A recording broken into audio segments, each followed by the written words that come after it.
Le dernier survivant connu des navires négriers transatlantiques, amenés aux États-Unis en 1860, a été identifié par une chercheuse de l'université de Newcastle. Sally Smith a été enlevée dans un village de l'actuel Bénin, en Afrique de l'Ouest, par des marchands d'esclaves.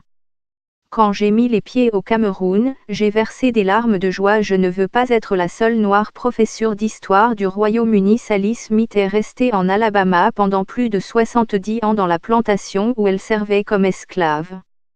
La chercheuse Anna Durkin a pu découvrir l'existence et l'histoire de cette dernière esclave dans des comptes rendus de première main et des dossiers de recensement.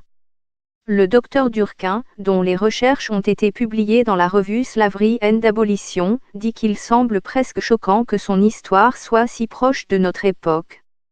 Sally Smith, qui s'appelait à l'origine Redoshi, a été enlevée par des marchands d'esclaves en 1860 dans un village de l'actuel Bénin.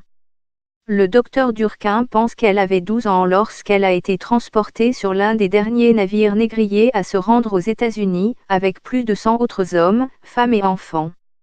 Elle a été achetée par un banquier et propriétaire de plantation de l'Alabama et a reçu son nom de famille, Smith.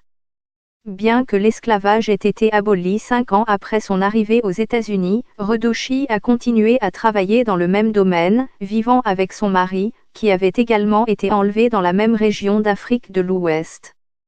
Le couple avait eu une fille. Les chercheurs affirment qu'elle est restée dans cette même plantation pendant plus de 70 ans après la fin de l'esclavage et qu'elle a été la dernière personne connue qui a fait le passage forcé depuis l'Afrique.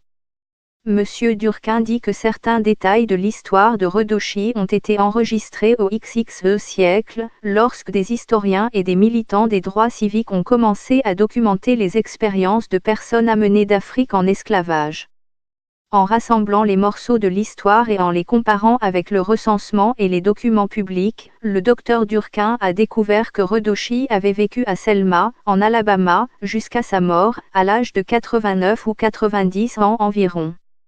L'esclavage a été une tragédie, selon Madame Trump Kanye West, l'esclavage était un choix. Il y aurait d'anciens esclaves qui auraient vécu plus tard, comme ceux qui sont nés esclaves, mais aucun de ceux qui ont été enlevés en Afrique n'est jusqu'ici connu pour avoir vécu plus tard que Redoshi.